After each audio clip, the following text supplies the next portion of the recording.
I never imagined that watching my own family tear each other apart would be the moment I finally understood what loyalty really means. But when they started dividing up Grandpa Frank's money at his memorial service, counting assets like poker chips while his favorite rocking chair was still warm, I realized something they didn't know. Frank Coleman wasn't dead. He was sitting 20 miles away in a mountain cabin, probably listening to his old Hank Williams records, waiting for me to text him about how spectacularly they were proving every horrible thing he'd ever said about them.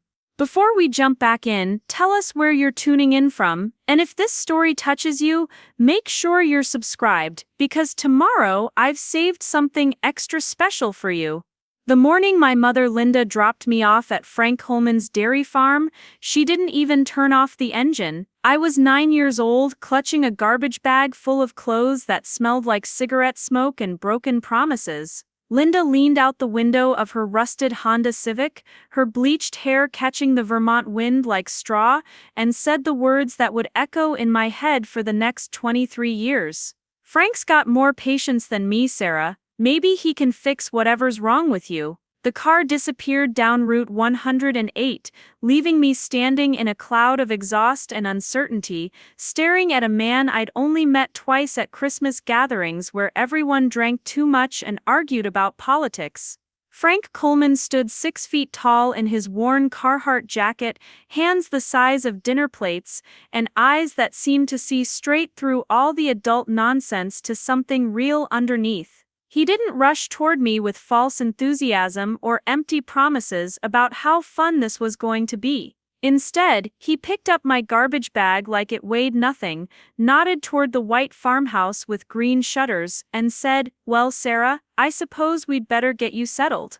His voice carried the kind of quiet authority that made you believe things might actually work out, even when everything else in your world had just fallen apart. The farmhouse smelled like wood smoke, fresh bread, and something indefinable that I later learned was simply the scent of a place where people actually cared about each other. Frank showed me to a small bedroom upstairs with pale yellow walls and a quilt his late wife Margaret had made before I was born.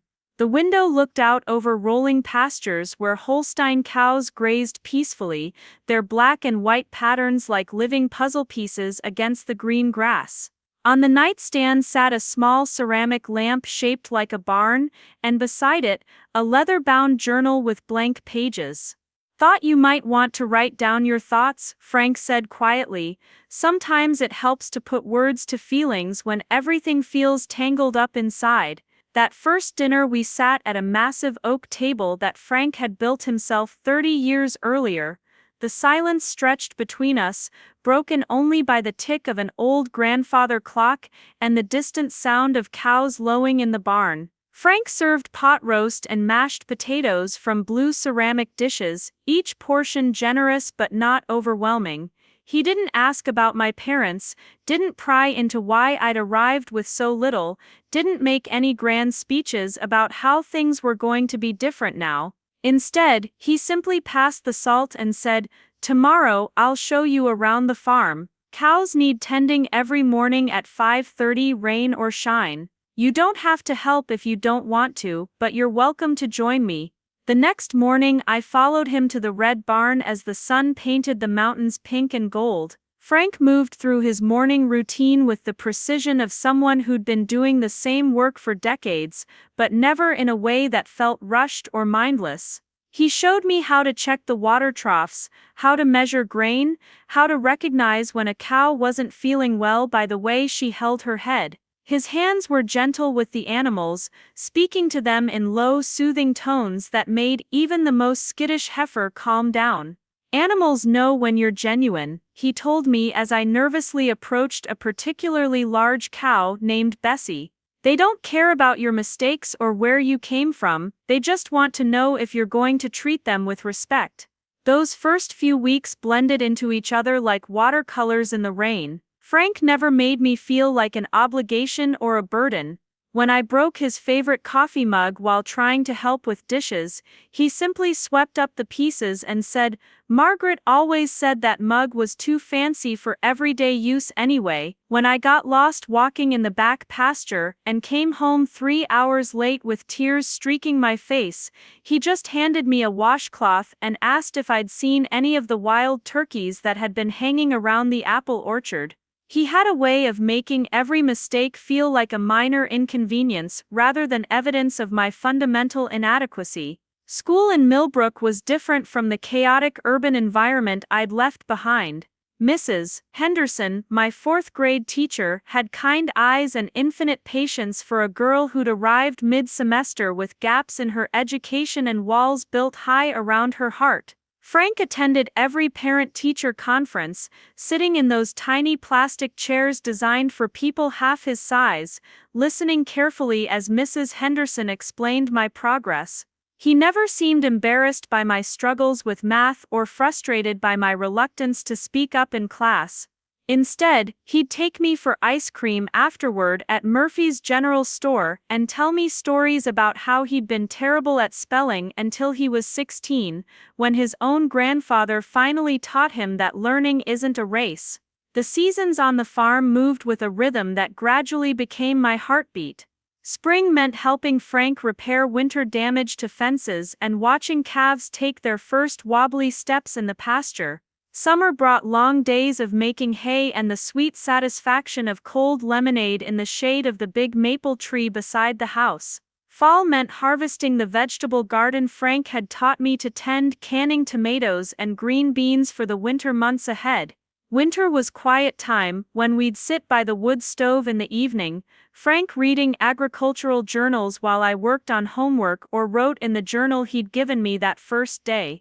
It was during one of those quiet winter evenings, when I was about 12, that Frank first told me about Margaret. She died of cancer when I was 6, too young for me to have any real memories of her, but Frank's face would soften in a particular way when he spoke her name. She would have loved having a granddaughter around, he said, adding another log to the fire.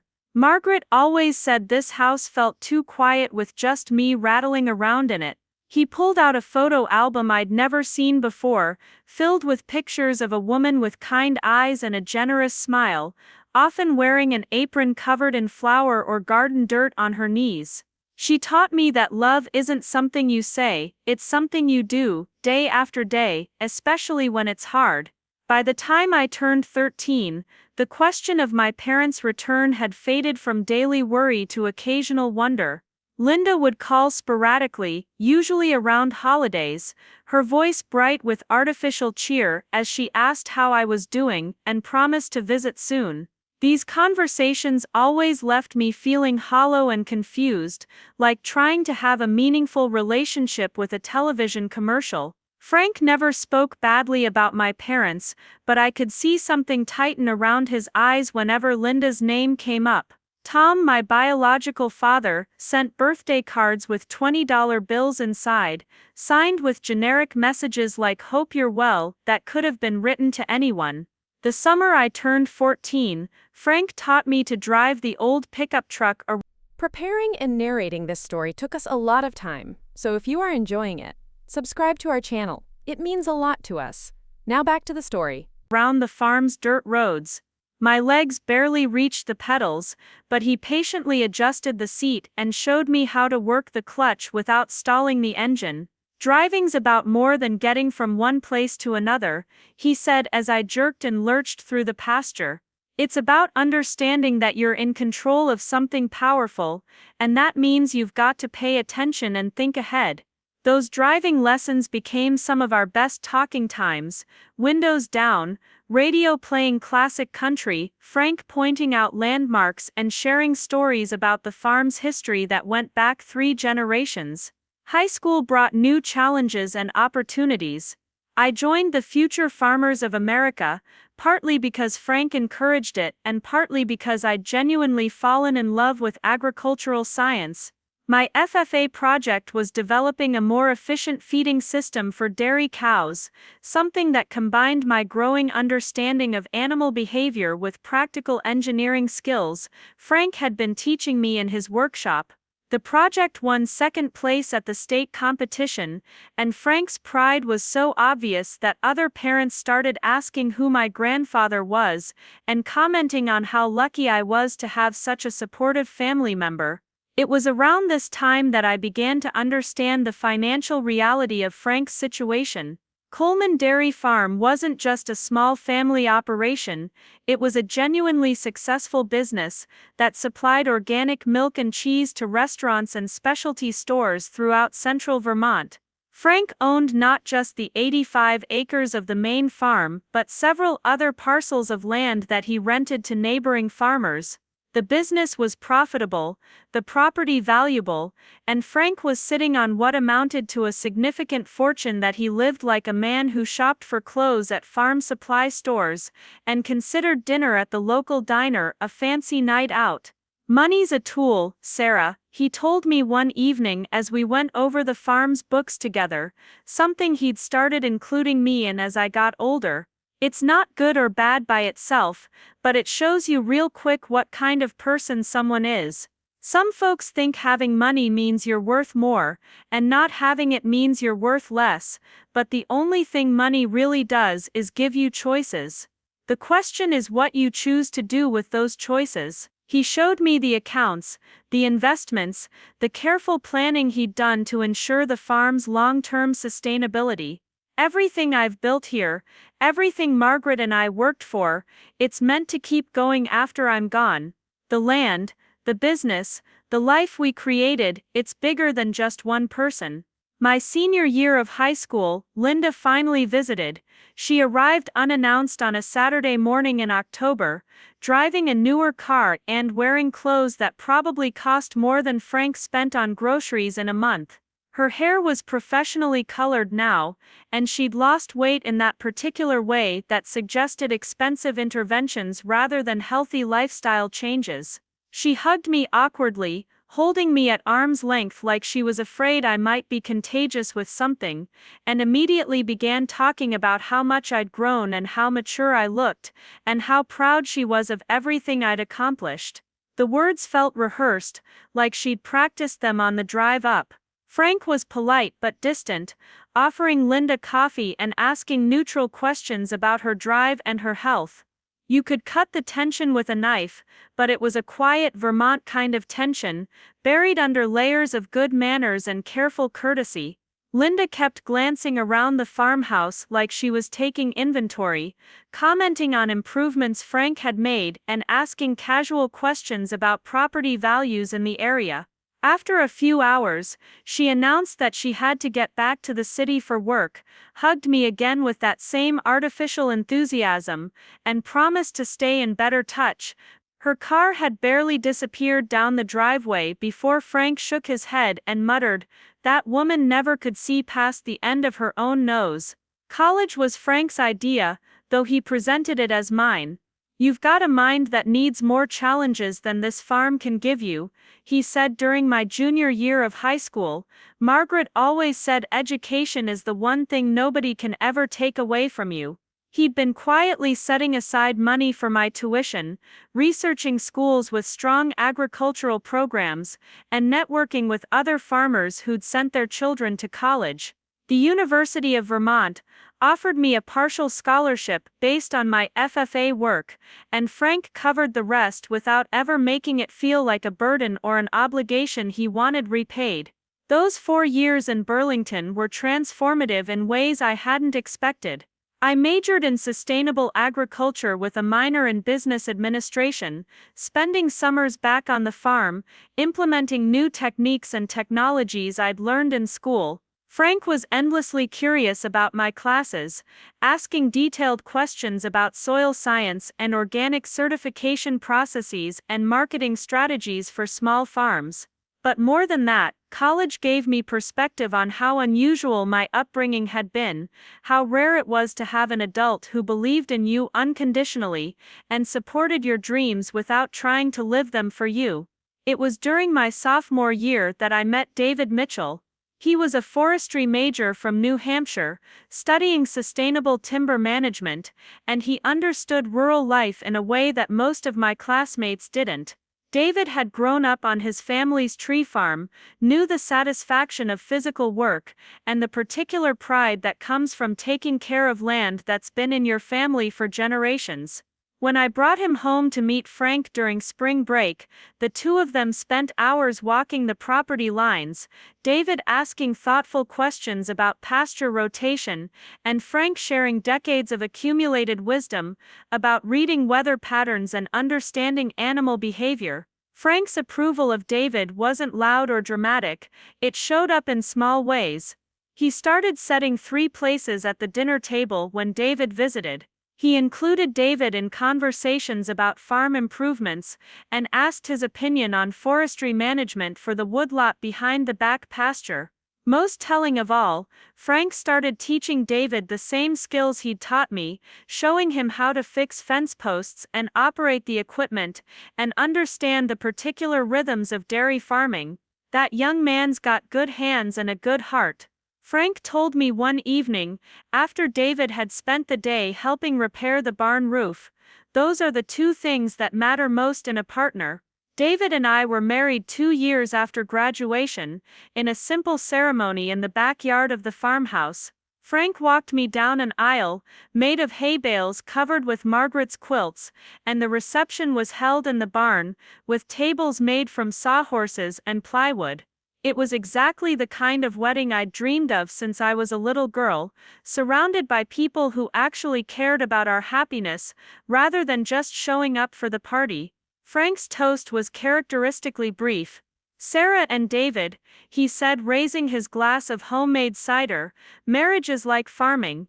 It takes patience, hard work, and faith that what you plant today will feed you tomorrow. May you always tend each other's hearts, like they're the most important crop you'll ever grow." After the wedding, David and I moved into a small apartment in town, but we spent most of our free time at the farm. Frank was in his 70s now, still strong and capable, but I could see the subtle signs of aging that he tried to hide. It took him a little longer to get up from his favorite chair.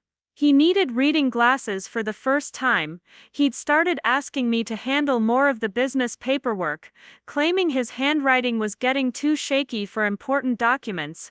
David and I began talking about taking over the farm operation gradually, allowing Frank to stay involved but reducing his physical workload. It was during one of these conversations that Frank first mentioned his concerns about my parents. "Sarah, there's something I need you to understand," he said seriously, his coffee mug growing cold between his hands.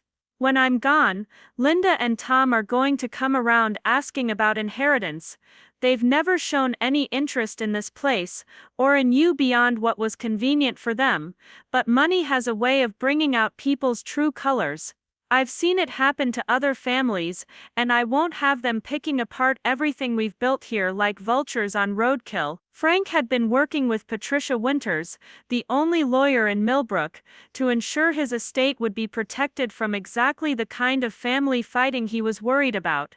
The farm and business would go to me, but Frank was concerned that Linda and Tom would find ways to challenge his wishes or manipulate the legal process.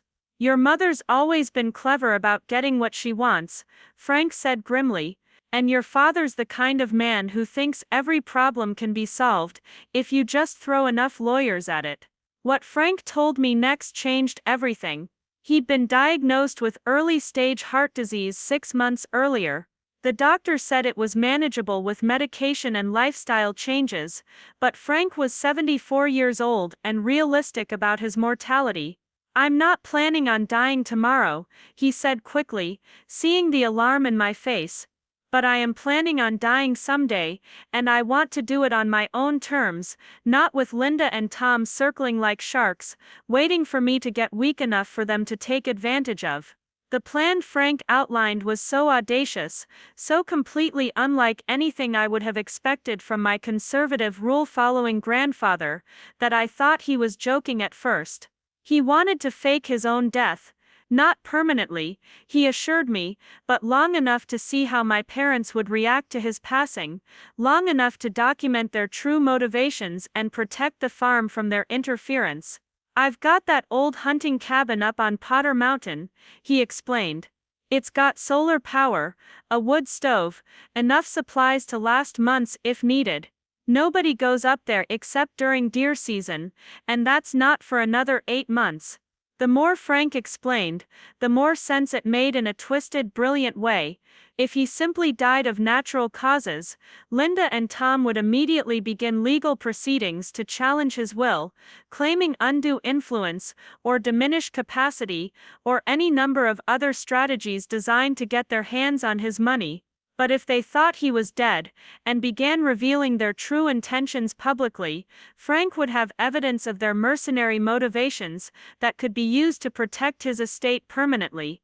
Think of it as gathering intelligence, he said with a slight smile. Margaret always said I was too trusting for my own good. Well, this is my chance to see what your parents are really made of when they think nobody's watching. David's reaction when I told him about Frank's plan was exactly what I'd expected. Sarah, this is insane, he said, pacing around our small kitchen like a caged animal. Faking your death is fraud. It's probably multiple felonies. What happens if someone finds out? What happens if Frank has a real medical emergency while he's hiding in the mountains? But even as David raised these practical objections, I could see him thinking through the logistics, understanding Frank's reasoning, recognizing the same patterns of parental manipulation that had shaped my entire childhood. It took 3 long conversations before David agreed to help.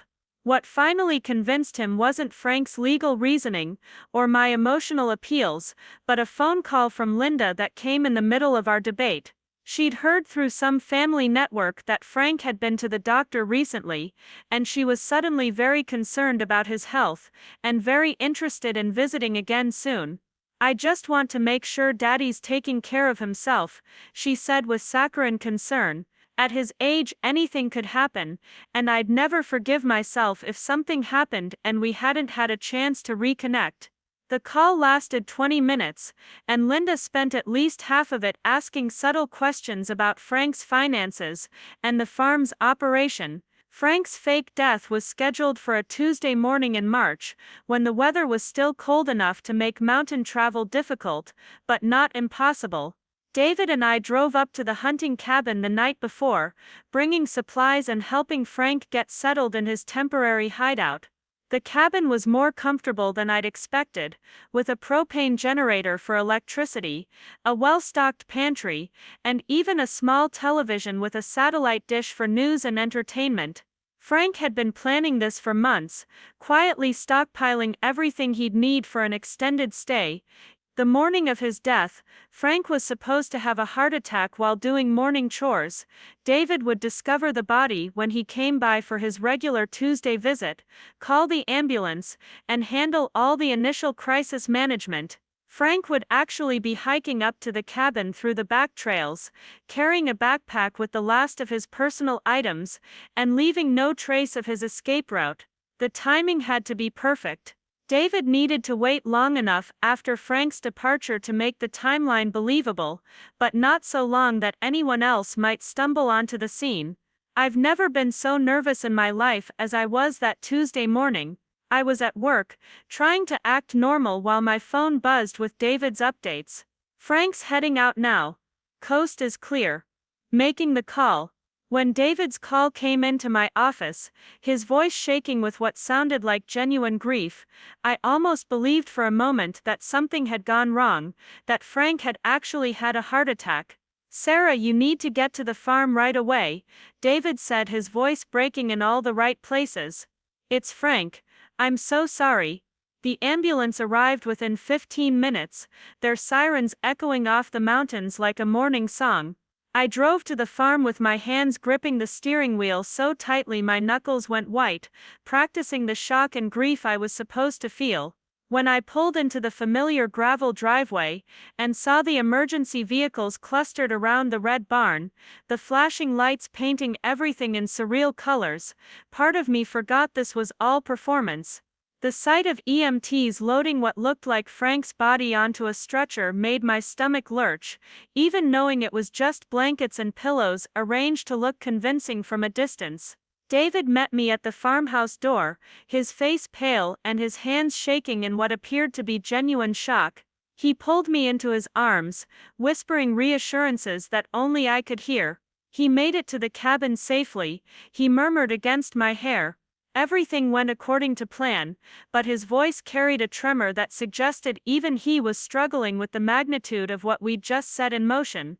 Dr. Harrison, who'd been Frank's physician for 30 years, was waiting in the kitchen with his medical bag and a somber expression that made the whole charade feel uncomfortably real. "I'm so sorry, Sarah," Dr. Harrison said, his weathered hands gentle on my shoulders. Frank's heart finally gave out. David found him in the barn around 8:30 this morning. From what I can tell, it was quick and peaceful, probably happened while he was checking on the cows. That's exactly how he would have wanted to go, doing what he loved. The doctor's genuine sadness made my throat tight with unexpected emotion. Dr. Harrison had delivered half the babies in Millbrook and seen most of their grandparents through their final illnesses. His grief for Frank was real, even if the circumstances weren't. The next few hours passed in a blur of phone calls, paperwork, and well-meaning neighbors bringing casseroles and condolences. Betty Rosewood from the neighboring farm arrived with a tuna noodle bake, and stories about how Frank had helped her late husband repair their barn roof 15 years ago. Eddie Martinez, the local handyman who'd worked with Frank on dozens of projects over the years, sat at the kitchen table with tears streaming down his weathered face, sharing memories of Frank's stubborn insistence on doing things the right way, even when it took twice as long. Each visitor added another layer of guilt to my already complicated emotions, their genuine love for Frank making our deception feel increasingly heavy. Patricia Winters arrived that afternoon to discuss funeral arrangements and legal procedures. She was a woman in her early 60s with steel gray hair pulled back in a practical bun, and eyes that missed very little. Frank had prepared her for this moment, though she didn't know the full extent of our plan. Frank left very specific instructions about his memorial service, she said, opening a thick folder filled with documents in Frank's careful handwriting. He wanted something simple, held at the community center rather than a church. No flowers, just donations to the Millbrook Volunteer Fire Department. He even wrote his own obituary. Reading Frank's obituary was surreal in a way I hadn't anticipated. He'd written about his 60 years of farming, his marriage to Margaret, his service on the school board and town selectmen, his pride in raising a granddaughter who understood the value of hard work and honest living. The words captured his voice so perfectly that I could almost hear him speaking them, and for a moment I wondered if we'd made a terrible mistake. But then Patricia mentioned that she'd already received calls from several family members asking about the reading of the will, and I remembered why Frank had felt this deception was necessary. Linda called my office within 2 hours of hearing the news, Patricia said with barely concealed disapproval. She wanted to know when the estate would be settled, and whether there were any outstanding debts that might complicate the inheritance process.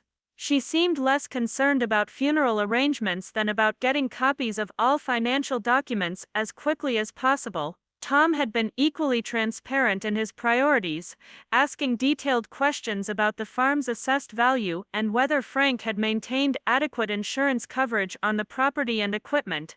The memorial service was held on a gray Thursday afternoon at the Millbrook Community Center, a modest building that had hosted everything from town meetings to wedding receptions for the past 40 years. The folding chairs were filled with farmers, shopkeepers, former students Frank had mentored through 4 hatch projects, and neighbors who'd known him for decades. Eddie Martinez spoke about Frank's generosity with his time and tools, how he'd never charged for helping someone in genuine need. Mrs.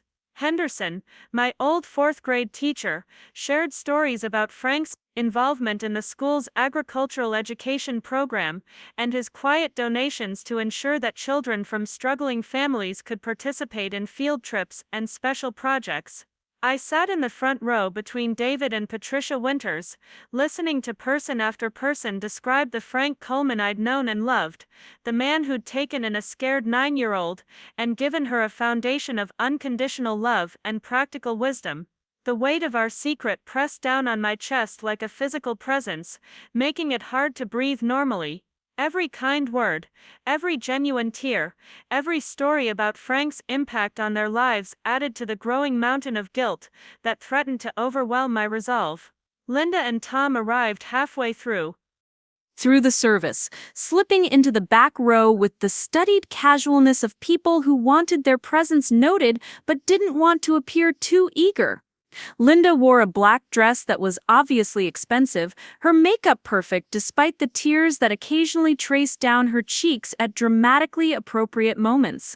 Tom sat beside her in a dark suit, checking his phone intermittently with the distracted air of someone whose mind was clearly elsewhere. They didn't speak to me before the service, but I could feel their eyes on me, evaluating, calculating, planning their approach. After the final prayer, people began filing out of the community center, sharing quiet memories and making plans to help with various tasks. Linda finally approached me. Her embrace was theatrical in its intensity, holding me close while speaking just loudly enough for nearby people to hear. "Oh, my poor Sarah," she said, her voice breaking in precisely the right places. "I can't believe Daddy's gone. I keep thinking I should call him about something, and then I remember." Her performance was flawless, hitting every note of grief and regret with practiced precision. Tom's approach was more subtle but no less calculating. He positioned himself as the practical family member stepping up during a crisis, quietly asking David about immediate concerns like livestock care and bill payments. "Sarah shouldn't have to worry about these details while she's grieving," he said with apparent concern. "Family needs to take care of family during times like this." His questions seemed helpful on the surface, but they revealed a detailed knowledge of the farm's operations that suggested he'd been researching Frank's business interests long before the memorial service. The conversation I overheard between Linda and Mrs. Rosewood while I was getting coffee was the first clear indication of their true priorities. Linda was asking seemingly innocent questions about local property values and development potential, wondering aloud whether anyone had ever considered what the land might be worth for residential development given its proximity to the ski resorts. "Of course Sarah would never want to sell," Linda said with a slight laugh. "She's always been too sentimental about this place. But I worry about her trying to manage such a big operation all by herself." Over the next few days, as the immediate crisis of Frank's death settled into the longer process of estate management, Linda and Tom's behavior became increasingly transparent. They volunteered to help with everything, but their version of help involved asking detailed questions about financial records, insurance policies, equipment values, and land assessments. Linda spent hours walking through the farmhouse with a notebook ostensibly cataloging Frank's belongings for sentimental purposes, but actually creating an inventory that looked remarkably similar to what an estate appraiser might compile. Tom took a different approach, positioning himself as the business-minded family member concerned about protecting everyone's interests. He brought up concerns about tax implications, potential liability issues with the dairy operation, and the challenges of maintaining such a large property without Frank's decades of accumulated knowledge. "I'm not saying Sarah can't handle it," he would say in conversations with David and me, "but farming's a young person's game, and even young people need good advice and adequate capital to make it work in today's economy." The most revealing moment came when Linda thought I was upstairs and couldn't hear her phone conversation with someone she called Sweetie, presumably her husband Robert. She was standing in Frank's study, surrounded by his books and farm journals, speaking in the clipped, efficient tone she used for business discussions. "The property assessment shows $1.8 million, but that's probably conservative given the development potential," she said, unconsciously echoing her conversation with Mrs. Rosewood. The girl's attached to the farming fantasy, but she'll come around when she realizes what she's sitting on. We just need to be patient and present it as being in her best interests. David and I had established a communication system with Frank using an old shortwave radio setup in the cabin that couldn't be traced through normal phone records. Every evening at 9 o'clock, we'd make contact using CB handles Frank had chosen from his favorite old country songs. Frank was Hank and I was Patsy, a reference that made him chuckle despite the serious circumstances. These nightly conversations became the highlight of my day, a chance to download the stress and guilt that accumulated during each day of maintaining our elaborate deception. Frank was surprisingly cheerful during these calls, reporting on his mountain retreat with the enthusiasm of someone on an unusual camping trip. He'd been reading books he'd never had time for while running the farm, listening to old radio programs on a battery-powered device he'd brought along, and even working on some carpentry projects using hand tools and materials we'd smuggled up to the cabin. "You know, Sarah," he said, during one of our evening check-ins, "this is the longest vacation I've taken since Margaret and I went to Florida in 1987. But Frank was also paying close attention to our reports about Linda and Tom's behavior, taking careful notes about their questions, their movements around the farm, and their conversations with neighbors and business associates. His analysis of their strategy was sharp, and increasingly angry as the pattern of their intentions became clear. "They're not even pretending to grieve," he said, after I described Linda's property development conversation. "They're treating my death like a business opportunity, and they're treating you like an obstacle to be managed rather than a person who's supposed to be mourning her grandfather."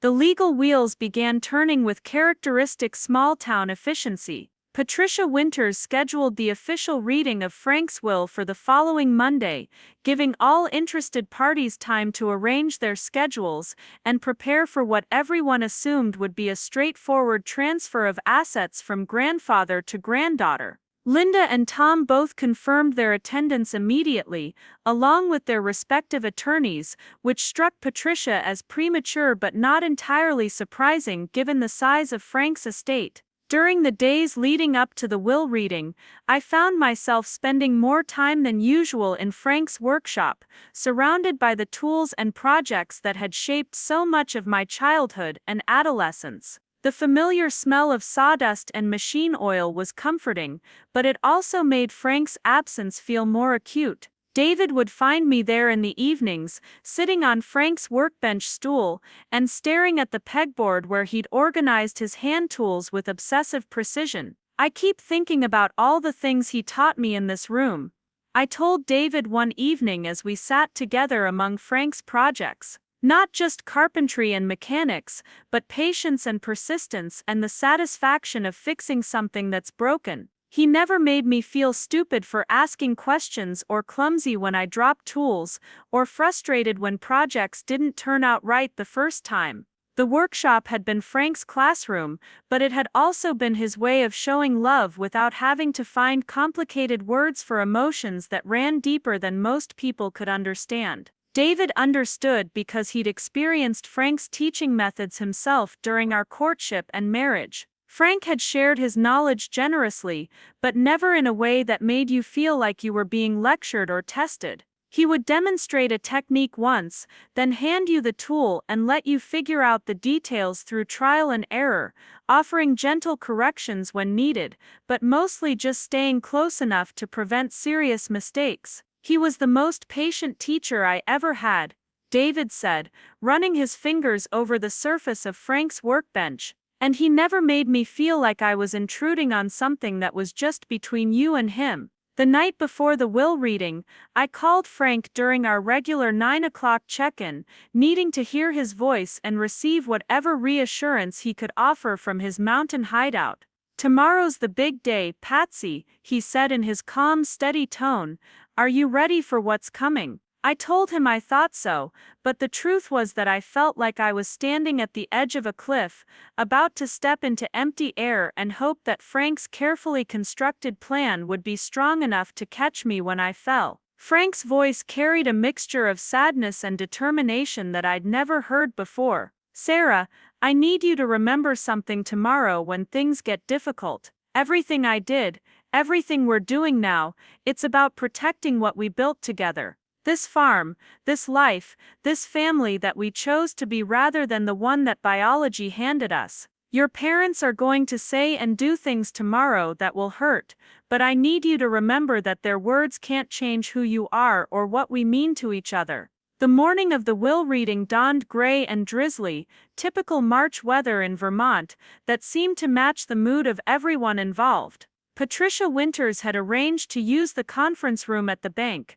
the only space in Millbrook large enough to accommodate all the interested parties and their legal representation. David and I arrived first, taking seats at the oval table that had hosted countless farm loan discussions and business meetings over the years. The familiar setting made everything feel more real and more surreal at the same time. Linda arrived precisely on time, accompanied by a lawyer from Burlington, whose expensive suit and confident manner suggested that she'd invested significant resources in preparing for this moment. Tom came separately with his own attorney, a decision that struck me as odd until I realized they were hedging their bets, preparing to challenge the will from multiple angles if Frank's estate didn't align with their expectations. Their legal team clearly outnumbered and probably outgunned Patricia Winters, but Patricia had something they didn't have: intimate knowledge of Frank's intentions and meticulous preparation for exactly this scenario.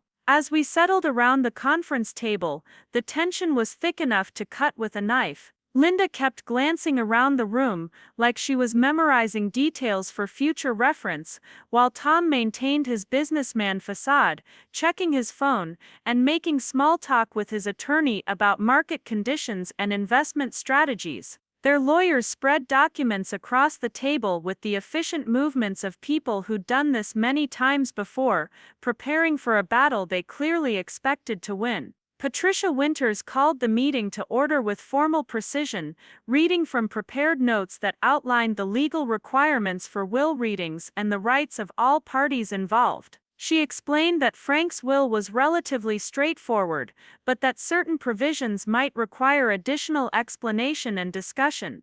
The preliminary formalities felt like the calm before a storm, everyone maintaining polite facades while preparing for the conflict that was surely coming. When Patricia began reading the actual provisions of Frank's will, her voice carried the authority of legal document mixed with personal knowledge of Frank's character and intentions. The farm, including all land, buildings, equipment, and livestock, was left entirely to me, along with Frank's personal belongings and the contents of his various bank accounts. The only other beneficiary were several local charities and organizations that had been important to Frank during his lifetime: the Volunteer Fire Department, the 4-H program, and a scholarship fund for local students pursuing agricultural education. Linda's face went through several distinct expressions as Patricia read through the will's provisions. First came surprise, as if she hadn't expected Frank to be quite so generous to charitable organizations.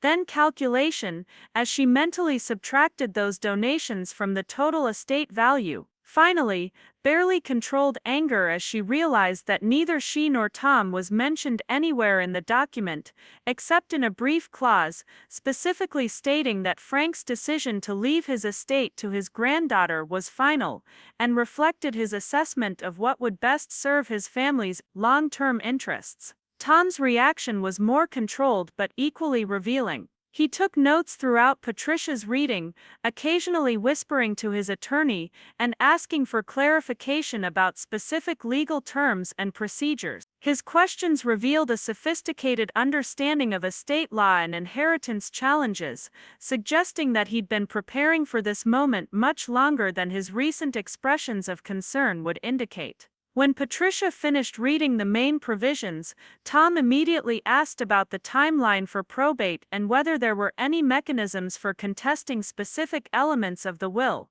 Mr. Coleman was very thorough in his estate planning, Patricia said with a slight smile that suggested she was enjoying this more than her professional demeanor indicated.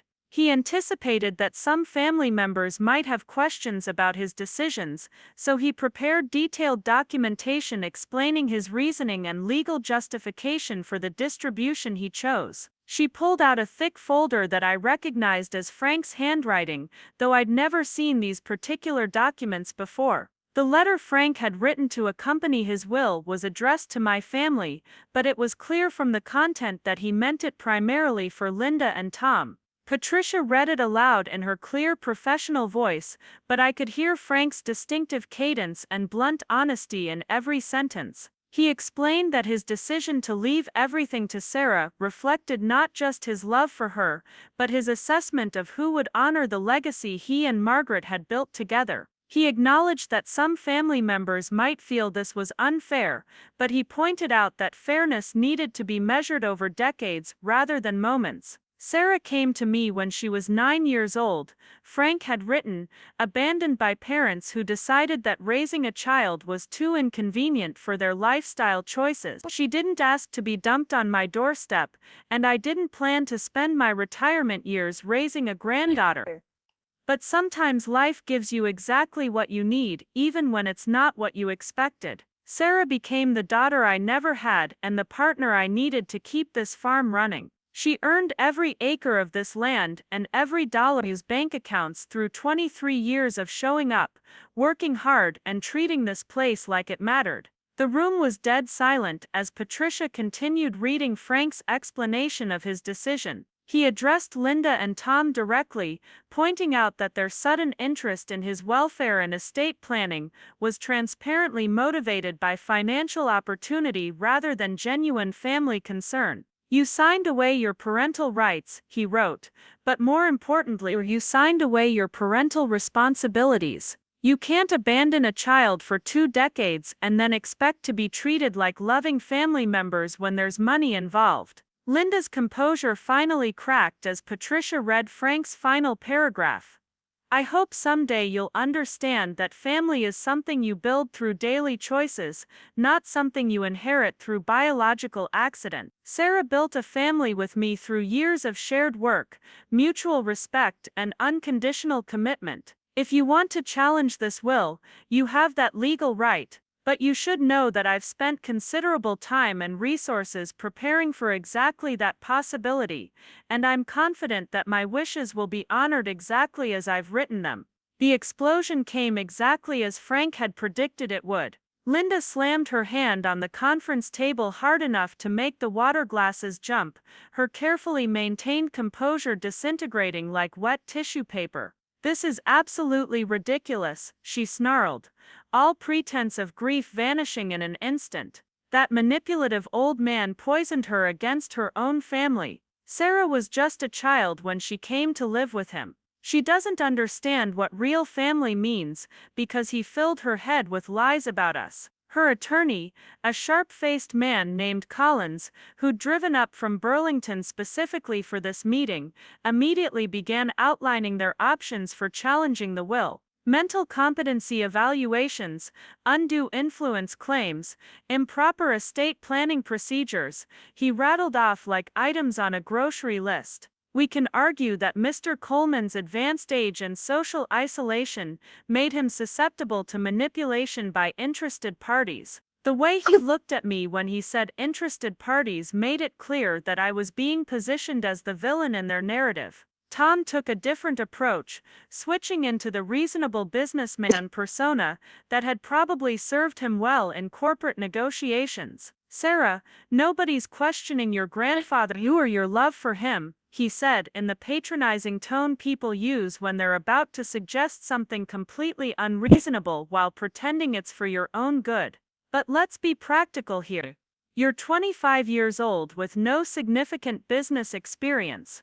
This farm represents almost $2 million in assets. That's a tremendous responsibility for anyone, let alone someone who's never managed anything larger than a household budget. David's hand found mine under the table, squeezing gently as I struggled to maintain the composure that Frank had coached me to preserve during exactly this kind of attack. I could feel my face flushing with anger, but Frank's voice echoed in my memory from our planning sessions. They're going to try to make you lose your temper, Sarah. Angry people make mistakes, and mistakes give lawyers something to work with. Stay calm, stick to the facts, and let them show everyone who they really are. Frank was sharper and more competent at 74 than most people are at 40. I said quietly, surprised by how steady my voice sounded despite the rage building in my chest. He managed this farm successfully for 6 decades. He raised me with more love and attention than I ever received from either of you. And he made his decisions about this estate with full knowledge of exactly who he was dealing with. The last sentence carried more weight than anyone in the room, except David, could possibly understand. Patricia Winters had been preparing for this confrontation as carefully as Frank had. She pulled out another folder, this one containing what appeared to be bank statements, medical records, and legal correspondence spanning several years. Mr. Coleman anticipated these specific challenges to his competency and decision-making process, she said with professional satisfaction. He underwent comprehensive psychological and medical evaluations as recently as 3 months ago, specifically to document his mental acuity and decision-making capacity. He also maintained detailed records of all family interactions and communications for the past 5 years. The medical evaluations were damning in their clarity. Dr. Harrison had conducted extensive cognitive testing that showed Frank's mental function was well above average for his age group. A psychiatrist from Burlington had evaluated his emotional state and decision-making process, concluding that Frank's estate planning reflected careful consideration of family dynamics and long-term consequences, rather than any kind of mental impairment or outside influence. Most devastatingly, a handwriting expert had analyzed Frank's correspondence and legal documents, confirming that all signatures and written instructions were consistent with his normal patterns and showed no signs of coercion or diminished capacity. But the most damaging evidence was the collection of recorded phone calls and documented interactions that Frank had been quietly compiling for years. Every conversation Linda had had with neighbors asking about property values, every time Tom had called asking strategic questions about the farm's financial situation, every instance where either of them had shown interest in Frank's welfare, only when it related to potential inheritance issues. Frank had been documenting their behavior with the methodical patience of someone who understood exactly what kind of people he was dealing with. Linda's face went pale as Patricia began reading excerpts from these documented conversations, her voice asking Mrs. Henderson about local real estate development, captured during a chance encounter at the grocery store 6 months earlier. Tom's discussion with Eddie Martinez about farm equipment values and depreciation schedules, recorded during what Tom had presented as a casual social visit. Most damning of all, a phone conversation between Linda and her husband Robert where they discussed strategies for managing Sarah's expectations about her inheritance and steering her toward selling the farm for development. "You recorded us without permission," Tom said, his businessman facade cracking to reveal something uglier underneath. "Those recordings can't be used as evidence in any legal proceeding. Vermont has strict wiretapping laws," but his lawyer was already shaking his head, explaining that single-party consent recordings were perfectly legal when one party to the conversation gave permission, and that Frank had been well within his rights to document interactions on his own property. Collins, Linda's attorney, was frantically taking notes and whispering urgent consultations with his client. The careful legal strategy they'd prepared was falling apart as Frank's comprehensive documentation systematically destroyed each potential avenue for challenge. The mental competency angle was eliminated by recent medical evaluations. The undue influence claim was undermined by Frank's detailed explanation of his decision-making process and the evidence of Linda and Tom's mercenary motivations. Even the improper procedure argument collapsed under the weight of Patricia's meticulous legal preparation. There is one additional element to Mr. Coleman's estate planning that needs to be addressed. Patricia said, reaching for what appeared to be the final folder in her collection. Frank was concerned that family members might attempt to manipulate or pressure Sarah during the probate process, so he established certain safeguards to protect her during this difficult time. She pulled out a document that looked like a restraining order, complete with official court seals and legal language that even I could recognize as serious business. Frank had obtained what amounted to a preemptive legal protection order that prohibited Linda and Tom from contacting me directly about estate matters, visiting the farm property without permission, or interfering with the normal operation of the dairy business during the probate period. Any violation of these restrictions would result in immediate legal consequences and could be used as evidence of the kind of harassment and intimidation that Frank had been trying to prevent.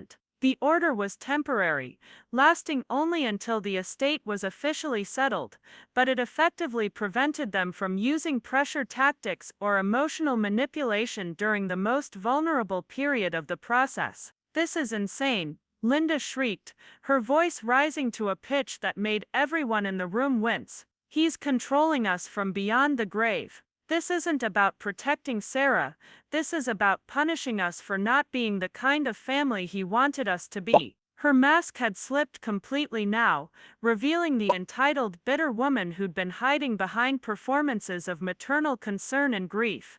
"We're her parents. We have rights. We have legal standing. You can't just cut us out of our own daughter's life because some vindictive old man decided we weren't good enough." Tom was more calculating in his response but equally revealing. "Sarah, you need to think about what you're doing here," he said, leaning forward with the intensity of someone making his final pitch. "Frank filled your head with romantic notions about farming and family legacy, but the reality is that you're sitting on nearly $2 million in assets that are tied up in a declining industry. Dairy farming is dying in Vermont. Small operations can't compete with corporate agriculture. You could sell this place, invest the money properly, and live comfortably for the rest of your life without ever having to worry about weather or milk prices, or any of the thousand things that can destroy a farm." The irony of Tom giving me financial advice while simultaneously trying to claim part of Frank's estate wasn't lost on anyone in the room.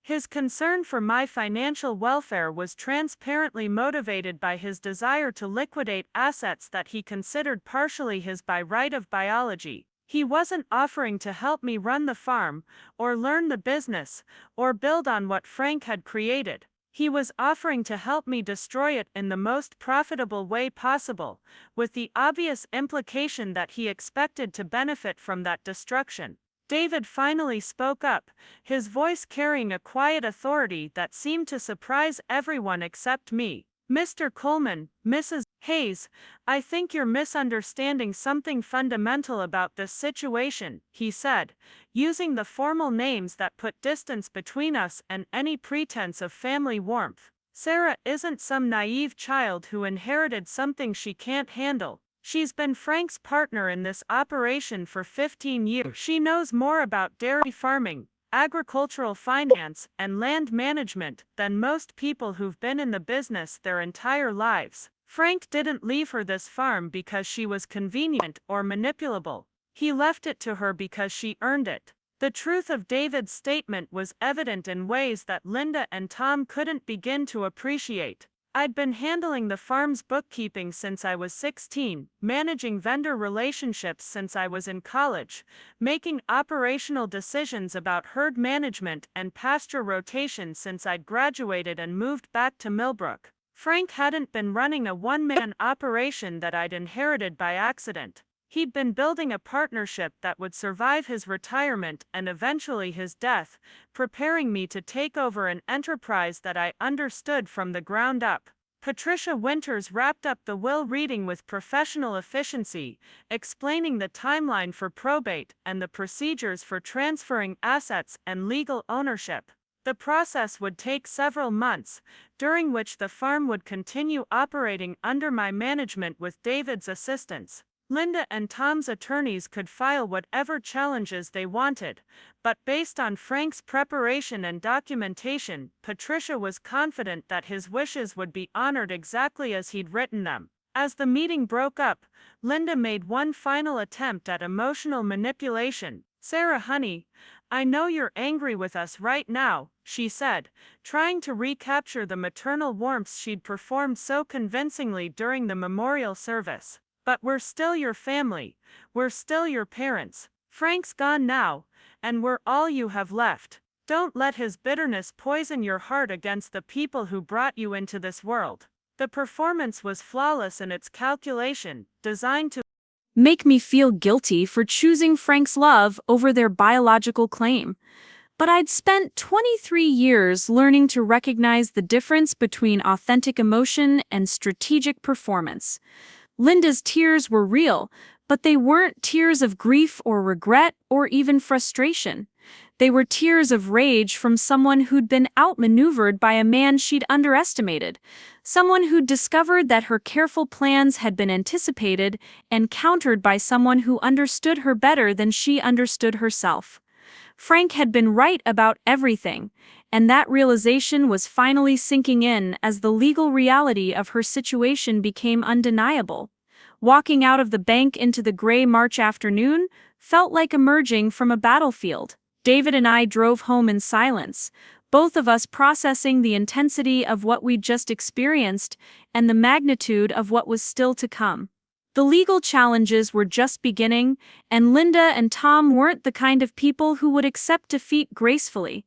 They'd escalate their efforts, bring in more expensive lawyers, try to find new angles for attacking Frank's decision and my fitness to inherit his legacy. That evening's radio conversation with Frank was unlike any we'd had since the plan began.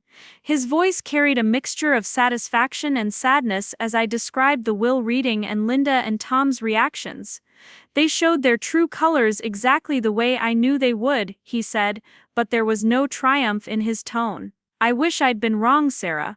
I wish they'd surprised me by actually caring about you as a person rather than just seeing you as an obstacle to their financial ambitions." Frank had been hoping, despite all evidence to the contrary, that Linda and Tom might demonstrate some genuine family feeling when confronted with his death. He'd wanted to believe that grief might crack their selfishness and reveal some authentic love for the daughter and granddaughter they'd abandoned years earlier. Instead, they'd proven themselves to be exactly as mercenary and manipulative as he'd feared, treating his memorial service like a business networking event and his will reading like a hostile corporate takeover. "The hard part's just beginning," Frank warned me during that conversation. "They're going to get nastier now that they realize legal challenges aren't going to work. They'll try to turn the community against you, spread stories about how I manipulated you or how you're not competent to run the farm. They might even try to sabotage the operation directly, create problems that make it look like you can't handle the responsibility." His voice carried the weariness of someone who'd lived long enough to see the worst in people, but also the determination of someone who'd prepared for exactly these eventualities. The next few weeks proved Frank's predictions accurate in ways that were both predictable and surprising. Linda launched a campaign to win community sympathy, presenting herself as a grieving daughter who'd been unfairly cut out of her father's estate by a manipulative granddaughter. She made the rounds of local businesses and social gatherings, sharing carefully edited versions of family history that painted her as a devoted daughter who'd been forced to make difficult choices about child-rearing but had never stopped loving her father or her daughter. Her performance was sophisticated and emotionally compelling, designed to exploit small-town sympathy for family drama and suspicion of anyone who seemed to have inherited too much too easily. She portrayed Frank as an isolated old man who'd been taken advantage of by a granddaughter who'd learned to manipulate his loneliness and his guilt about family dysfunction. According to Linda's narrative, I was a calculating opportunist who'd poisoned Frank against his real family in order to secure a multi-million-dollar inheritance I hadn't earned. Tom took a different approach, focusing on economic arguments and practical concerns about my ability to maintain such a large agricultural operation. He made appointments with local bankers, equipment dealers, and agricultural supply companies, ostensibly to better understand the challenges facing small dairy farms, but actually to plant seeds of doubt about my competence and the farm's long-term viability under my management. His questions were subtle but pointed, designed to make people wonder whether Frank had made a mistake in trusting such a young person with such valuable assets. The most insidious part of their campaign was how they used Frank's own reputation against me. Everyone in Millbrook had respected Frank Coleman as a successful farmer and wise businessman, so Linda and Tom presented their concern as honoring his memory by questioning whether his final decisions had truly reflected his best judgment. They suggested that Frank's age and grief over Margaret's death had made him vulnerable to manipulation, and that challenging his will was actually a way of protecting his legacy from being squandered by someone who didn't understand his true values. But Frank had anticipated this strategy as well, and his counter-preparations were already beginning to pay dividends. Eddie Martinez, who'd worked with Frank for decades and knew both his character and his business acumen intimately, began sharing stories about my actual role in the farm's operations and Frank's explicit pride in my abilities and judgment. Mrs. Henderson, my old teacher who'd watched me grow up and succeed academically while managing significant responsibilities at home, spoke to anyone who would listen about my maturity and work ethic from an early age. More importantly, the practical evidence of my competence was visible to anyone who bothered to look. The farm was running smoothly despite Frank's absence, with no disruption to milk production, animal care, or customer relationships. The financial records were organized and up to date, equipment was properly maintained, and the day-to-day operations continued without missing a beat. People who actually worked with the farm could see that I wasn't some inexperienced inheritor stumbling through responsibilities I didn't understand. I was continuing work I'd been doing for years as Frank's partner and eventual successor. Dr. Harrison provided perhaps the most effective counter to Linda and Tom's narrative about Frank's mental state and decision-making capacity. As Frank's longtime physician, he had intimate knowledge of Frank's health, cognitive function, and emotional well-being right up until his supposed death. When people began whispering about whether Frank had been competent to make such significant estate planning decisions, Dr. Harrison made it clear that Frank had been as sharp and clear-thinking as anyone he'd ever known, and that his estate planning reflected careful consideration rather than any kind of mental decline. The legal challenges proceeded on multiple fronts simultaneously, exactly as Patricia Winters had predicted they would. Collins filed papers claiming undue influence and requesting a complete psychiatric evaluation of Frank's mental state during the period when he drafted his will. Tom's attorney submitted documentation questioning the validity of Frank's recorded conversations and demanding access to all financial records to investigate potential evidence of coercion or fraud. Both legal teams requested delays in the probate process to allow time for additional investigation and discovery. Patricia's response was swift and comprehensive, drawing on the extensive documentation Frank had provided and the additional evidence she'd been gathering since his supposed death. The psychiatric evaluations Frank had undergone specifically to prevent these challenges were submitted to the court along with detailed testimony from Dr. Harrison about Frank's cognitive function and emotional stability. The recordings of Linda and Tom's conversations were authenticated by multiple technical experts and accompanied by sworn statements from witnesses who'd observed their behavior and motivations firsthand.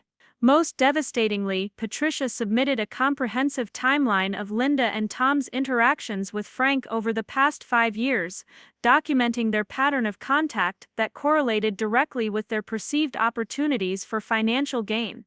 Phone calls and visits clustered around times when Frank had been hospitalized or when local gossip had suggested that his health was declining. Their expressions of concern about his welfare were consistently accompanied by questions about his financial situation, estate planning, and business operations. The evidence painted a clear picture of adult children who'd maintained minimal contact with their father except when they perceived opportunities to benefit from his wealth or influence his decision-making about inheritance. Frank's decision to leave his estate to someone who'd actually been present and involved in his life for 2 decades wasn't the product of manipulation or diminished capacity. It was the natural result of observing who actually cared about him as a person rather than just seeing him as a source of eventual financial benefit. But the most challenging aspect of maintaining our deception wasn't the legal battles or the community gossip. It was the daily weight of watching people grieve for someone who wasn't actually dead, accepting condolences for a loss I hadn't actually experienced, and maintaining the emotional performance of a bereaved granddaughter while secretly communicating with Frank every evening. The guilt was becoming overwhelming, made worse by the genuine love and concern that friends and neighbors continued to show. Mrs. Rosewood brought me fresh bread every few days, staying to chat about Frank's impact on the community and sharing stories about his kindness and generosity that made my throat tight with unshed tears. Eddie Martinez stopped by regularly to help with maintenance tasks that Frank would normally have handled, refusing any payment and insisting that it was what Frank would have wanted. These acts of genuine kindness made our deception feel increasingly cruel, even though I understood the necessity of Frank's plan and the accuracy of his predictions about Linda and Tom's behavior. The most difficult moment came when Marcus Thompson, the 16-year-old kid from town that Frank had been mentoring through some personal troubles, showed up at the farm looking lost and confused. Marcus had been having problems at home and school, and Frank had been working with him on carpentry projects and life skills that were helping him build confidence and direction. Frank's sudden death had left Marcus without his most important adult support system, and he'd come to the farm hoping to find some connection to the man who'd believed in him when nobody else would. Sitting with Marcus in Frank's workshop, surrounded by tools and projects that Frank had been planning to finish with him, I felt the full moral weight of what we were doing. This grieving kid needed Frank's guidance and support, and I couldn't give him the one thing that would actually help because Frank was hiding in a mountain cabin 20 miles away, waiting for his legal strategy to play out. The utilitarian logic of our deception, the greater good of protecting Frank's estate from Linda and Tom's greed, felt insignificant compared to the immediate human cost of depriving Marcus of his mentor. That evening's radio conversation with Frank was the most difficult we'd had since the plan began. When I told him about Marcus's visit and the pain I'd seen in the kid's eyes, Frank was quiet for a long time before responding. "Sarah, I never intended for innocent people to get hurt by this," he said, his voice heavy with regret and uncertainty. "Marcus is a good kid who deserves better than what life's handed him so far. If you think we should call this whole thing off, if the cost is getting too high, we can end it tomorrow. I'll walk back down that mountain and deal with whatever consequences come from faking my death." But even as Frank offered to abandon the plan, we both knew that doing so would only make everything worse. Linda and Tom's legal challenges were in full swing now, and Frank's sudden resurrection would raise questions about fraud and conspiracy that could result in criminal charges for all of us. More importantly, Linda and Tom had revealed their true characters so completely over the past few weeks that there was no longer any doubt about their motivations or their willingness to destroy Frank's legacy to get their hands on his money. We'd gone too far to turn back now, and the only way forward was to see Frank's plan through to its conclusion. The breaking point came on a Tuesday morning in late April, when spring was finally beginning to soften the harsh edges of Vermont winter. I was in the barn doing the morning milking when I heard car doors slamming in the driveway with the aggressive force of people who'd run out of patience for subtlety. Through the barn's side window, I could see Linda and Tom approaching the farmhouse with purposeful strides, accompanied by 2 men in expensive suits who had the unmistakable bearing of private investigators or legal enforcement officers. David emerged from the house to intercept them, and even from 50 yards away, I could see the tension in his posture as he positioned himself between our uninvited visitors and the front door. The conversation was brief and heated, with Linda gesturing emphatically toward the barn where I was working, and Tom consulting what appeared to be official documents with one of the suited men. When David pulled out his phone and began dialing, presumably to call Patricia Winters or the sheriff, I knew our carefully maintained deception was about to face its most serious challenge yet. Linda spotted me through the barn window and began marching in my direction with the determined gait of someone who'd decided that legal niceties were no longer going to constrain her behavior. "Sarah Coleman," she called out as she approached, using my maiden name with deliberate emphasis, "we need to talk, right now. No more hiding behind lawyers and legal technicalities and dead man's wishes." Her voice carried the kind of barely controlled fury that suggested she'd reached some internal breaking point where appearances no longer mattered as much as results. Tom followed close behind her, carrying a briefcase and wearing the grim expression of someone about to deliver an ultimatum. The two men in suits flanked them like bodyguards, though their purpose seemed more focused on documentation than intimidation. One carried what appeared to be recording equipment, while the other held a camera and a clipboard full of official-looking forms. The whole scene had the choreographed feeling of a carefully planned confrontation designed to create maximum pressure and minimum escape routes. "Mrs. Hayes, Mr. Coleman, you're in violation of the court order that specifically prohibits you from visiting this property without permission," David said, his voice carrying the steady authority of someone who'd been preparing for exactly this moment. "I'm calling the sheriff's department right now to have you removed, and this violation will be reported to the probate court as evidence of the harassment behavior that Frank's protective order was designed to prevent." His phone was already dialed, thumb hovering over the call button like a weapon he was prepared to use. Linda's response was to laugh, a sound that carried no humor whatsoever, and suggested she'd moved beyond caring about legal consequences. "Call whoever you want, David. We're not leaving until we get some answers about what really happened to my father and what kind of game you two have been playing with his estate." She turned to face me directly, her eyes blazing with the kind of righteous anger that comes from someone who's convinced they've been systematically deceived and is finally ready to confront their tormentors. "You want answers," I said, setting down the milking equipment and walking out of the barn to face them in the open farmyard. "Fine, let's talk about answers. Let's talk about how you abandoned me when I was 9 years old and didn't contact me for 6 months afterward to see if I was even alive. Let's talk about how you've shown up exactly twice in 23 years for anything other than Christmas cards and birthday checks. Let's talk about how you waited exactly 2 hours after Frank's memorial service before asking Patricia Winters about the estate settlement timeline." Tom stepped forward with the calculating patience of someone who'd been preparing for this confrontation as carefully as we'd been dreading it. "Sarah, we know you've been lying about something. The timeline doesn't add up, the circumstances around Frank's death don't make sense, and your behavior since the funeral has been suspicious enough to raise serious questions about what actually happened here." He opened his briefcase and pulled out a stack of documents that looked official and threatening. "We've hired investigators, Sarah. Real professionals who specialize in estate fraud and insurance claims investigations." The lead investigator, a middle-aged man with silver hair and the kind of steady gaze that suggested he'd uncovered plenty of family secrets in his career, stepped forward and introduced himself as Martin Webb from Associated Investigative Services. "Miss Mitchell, we've been retained to look into some inconsistencies surrounding your grandfather's death and the subsequent handling of his estate.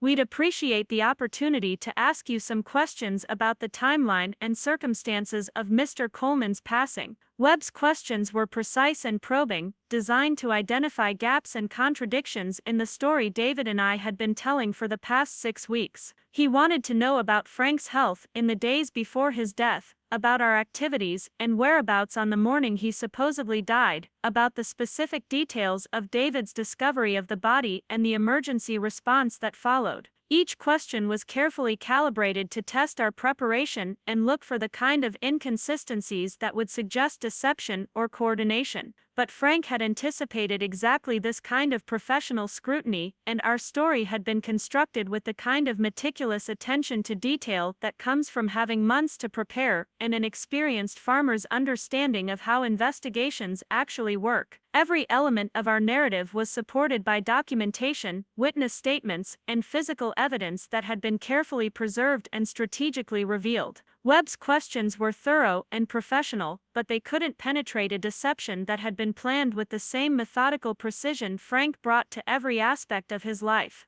The most dangerous moment came when Webb asked about Frank's medical records, and specifically about his heart condition and medication regimen in the weeks before his death. Dr. Harrison had been part of Frank's planning from the beginning, providing the medical documentation and expert testimony that would support the narrative of a sudden cardiac event. But Webb's questions suggested that his investigators had been digging deeper into Frank's actual health status and treatment history.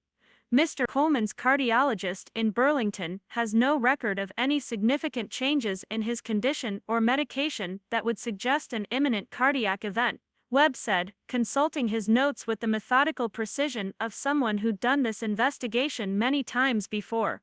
In fact, Dr. Martinez's records indicate that your grandfather's heart function had actually improved over the past year, and that his prognosis was quite positive for someone his age. That seems inconsistent with the sudden cardiac death that supposedly occurred. David and I exchanged glances that we hoped looked like confused grief rather than panicked recognition that our deception was being systematically dismantled. Frank's plan had been comprehensive, but it had been designed to fool small-town officials and family members, not professional investigators, with access to medical databases and the resources to conduct thorough forensic analysis. The possibility that Linda and Tom would hire serious investigators had always been a risk, but Frank had gambled that their legal challenges would focus on estate law rather than criminal fraud. Webb continued his questioning with the relentless patience of someone who'd identified weak points in our story and was methodically applying pressure to see what would crack first. He asked about Frank's activities in the weeks before his death, about any unusual behavior or conversations that might indicate he was planning something significant.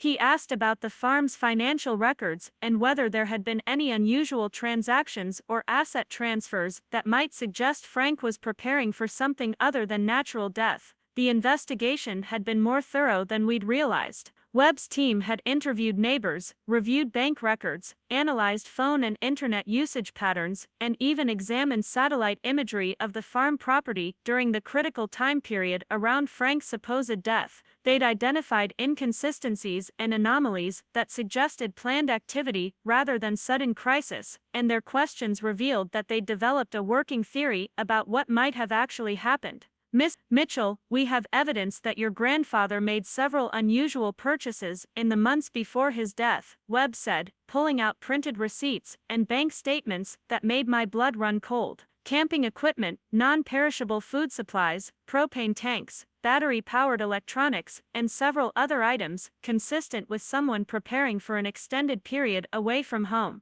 Can you explain why a 74-year-old man with a heart condition would suddenly develop an interest in wilderness camping? The receipts were damning in their specificity and timing. Frank had been careful about his purchases, spreading them across multiple stores and paying cash when possible, but he hadn't anticipated the level of forensic analysis that professional investigators could bring to bear on his activities. The pattern they revealed was unmistakably that of someone preparing for a planned disappearance rather than someone living normally until struck by sudden cardiac death. Linda's excitement was palpable as Webb laid out the evidence of Frank's deception. I knew it, she said, her voice rising with vindicated anger. I knew something wasn't right about this whole situation. Frank was too stubborn and too healthy to just drop dead conveniently right before we could challenge his ridiculous will. He's been planning this whole charade to make us look bad and protect his precious granddaughter from having to share her inheritance with her real family.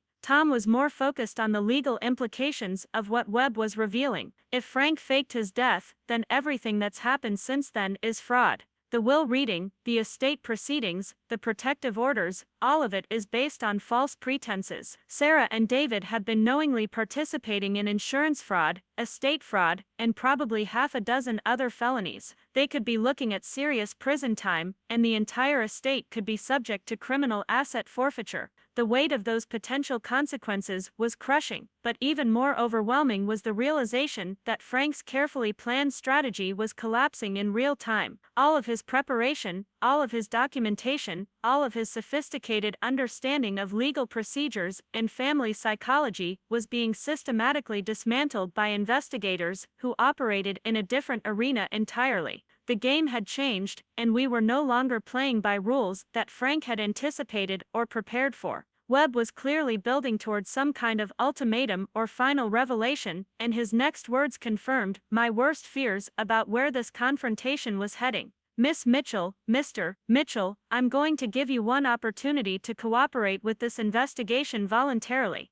If your grandfather is alive, if he's hiding somewhere while you've been managing his estate and collecting insurance benefits and making false statements to legal authorities, then your best option is to help us locate him and resolve this situation before criminal charges become inevitable. The silence stretched out like a physical presence as everyone in the farmyard waited to see how David and I would respond to Webb's offer. Linda and Tom were practically vibrating with anticipation, clearly expecting us to break down and confess everything now that their investigation had cornered us. The two investigators maintained their professional composure, but I could see the satisfaction in their eyes that suggested they believed they'd successfully exposed a major fraud and were about to collect their fees. David stepped closer to me, his presence offering comfort and support even in the midst of our rapidly deteriorating situation. Mr. Webb, he said quietly, I think you should be very careful about the accusations you're making here. Sarah and I have been dealing with the grief of losing the most important person in our lives, and now you're suggesting that we've been involved in some kind of elaborate criminal conspiracy.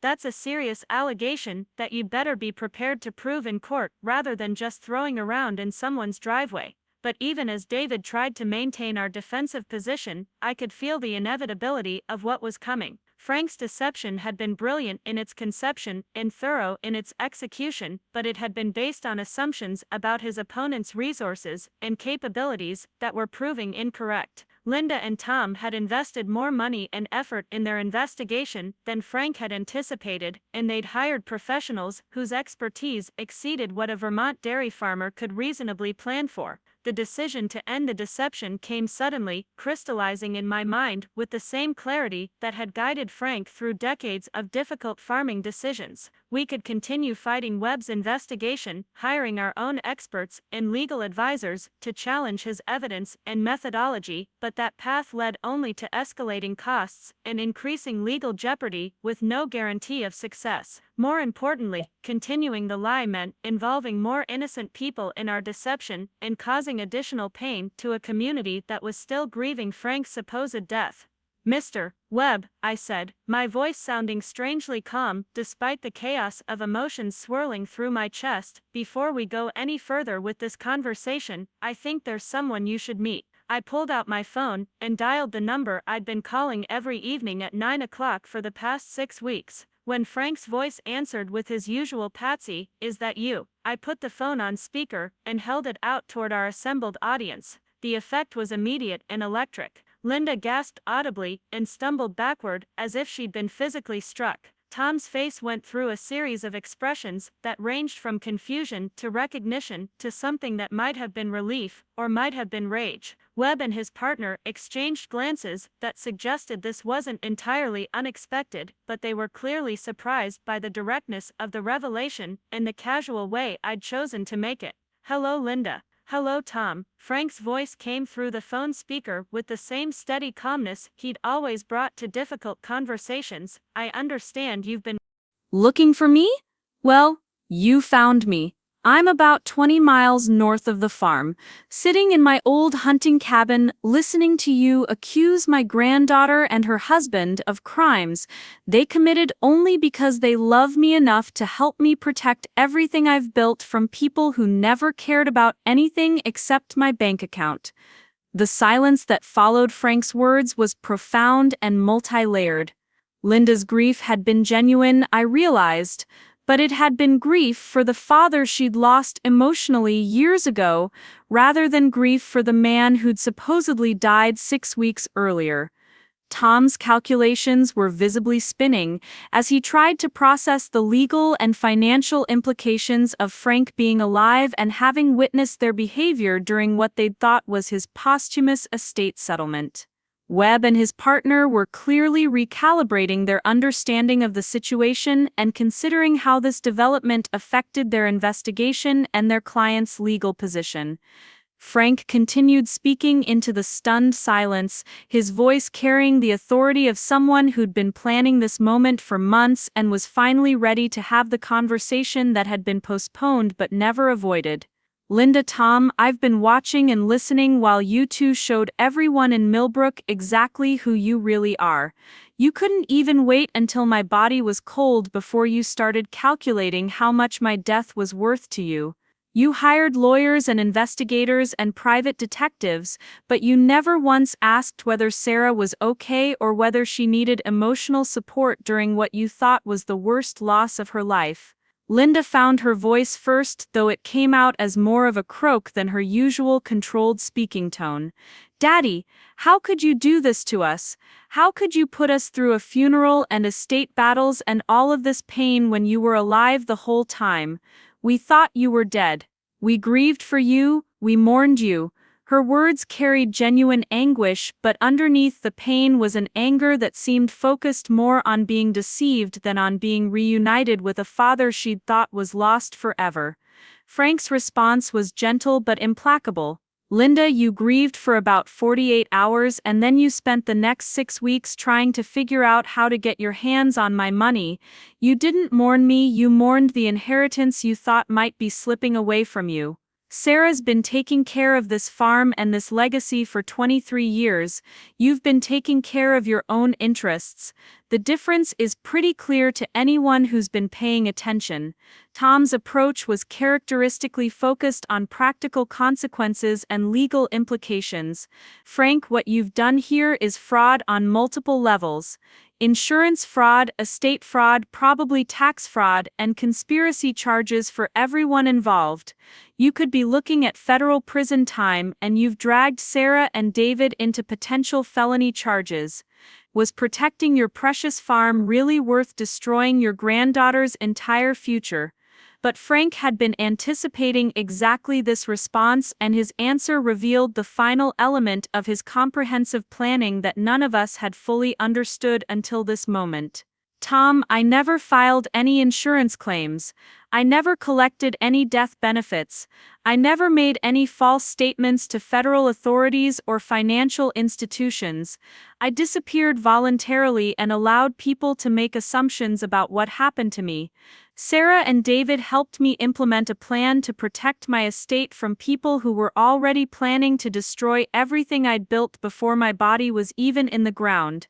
Webb's professional interest was clearly piqued by the legal complexity of what Frank was describing. Mr. Coleman, even if you avoided certain types of fraud charges, you've still engaged in a systematic deception that has cost your family significant emotional and financial resources. Your son and daughter have spent considerable money on legal fees and investigative services based on false pretenses. That could still constitute fraud or conspiracy charges under certain circumstances. Frank's laugh carried no humor, but it held a satisfaction that suggested he'd been waiting for exactly this moment of revelation. Mr. Webb, Linda and Tom hired you to investigate my supposed death because they were convinced that Sarah had somehow manipulated or murdered me to secure her inheritance. They weren't grieving family members looking for closure. They were potential heirs looking for evidence to overturn my will and claim assets they thought they deserved. The emotional and financial resources they spent were invested in greed, not grief. The truth of Frank's analysis was written across Linda and Tom's faces in ways that no amount of legal sophistication could disguise. Their investigation hadn't been motivated by love or loss or even suspicion that something criminal had occurred. It had been motivated by their conviction that Frank's estate settlement was unfair and their determination to find some way to challenge or overturn his wishes. They'd hired investigators not to solve the mystery of their father's death, but to find evidence that would support their financial interests. Linda's composure finally cracked completely as the full implications of Frank's revelation settled over her. "You manipulative, cruel, vindictive old man," she screamed, her voice carrying a fury that seemed to surprise everyone, including herself. "You watched us suffer through your funeral, you watched us grieve and cry and blame ourselves for not being better children. You listened to us pour our hearts out about regrets and missed opportunities and things we wished we'd said to you before it was too late. How could you be so heartless?" Frank's response was quiet but devastating in its accuracy. "Linda, I watched you perform grief for about 2 days, and then I watched you spend 6 weeks trying to convince an entire town that Sarah was an unworthy inheritor who'd somehow tricked me out of my rightful mind. I watched you hire lawyers to challenge my competency and investigators to prove that my granddaughter was guilty of elder abuse or fraud or murder.